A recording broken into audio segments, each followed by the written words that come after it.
there's this whole field of journalism where it's become incredibly popular, where news stories don't tell you about what happened or what's happening, but they speculate as to what might happen. And so it's called speculative journalism. And you just pay attention to this because our minds, we kind of have this preoccupation with what might possibly happen.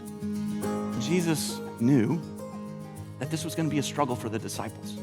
In the days, the weeks, the months ahead, that they were just going to be thinking about everything that had happened, and it's not going how they thought it would. They were going to be overwhelmed by overthinking. And so Jesus says, I've told you these things so that you may have peace.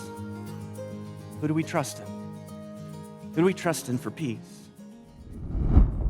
Well, you're overthinking when we ask what if. We look back and imagine if only. And whenever we say if only, we must almost always imagine best case scenario. My life would be so much better now if it would have gone differently then. When we look ahead and we overthink, we think in terms of worst case scenario.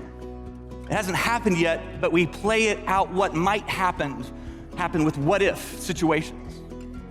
What could possibly go wrong?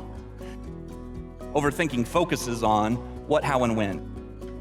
And this is how many of us process.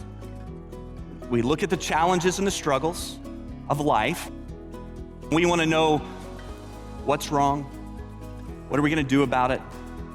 How are we going to fix it? How are we going to deal with it? When's it going to stop? When are things going to go my way? When will things go back to normal? So overthinking focuses on what, how, and when. Overcoming focuses on who. And this is what Jesus does for the disciples. Isaiah 26, verse 3, Isaiah says to God, you keep him in perfect peace, whose mind is stayed on you, because he trusts in you. Get your thoughts off of who, or off of what, how, and when, and give your thoughts to who. Keep your thoughts focused on me. Jesus says, I'm the one who has overcome. We want to find peace in the power and the presence of Jesus. So we want to do that together. One of the best ways to do that is in worship. When we worship God, it takes our anxious and overwhelming thoughts and shifts them over to the overcomer. And so we want to find peace. And do not forget, our hope is in the Word of God.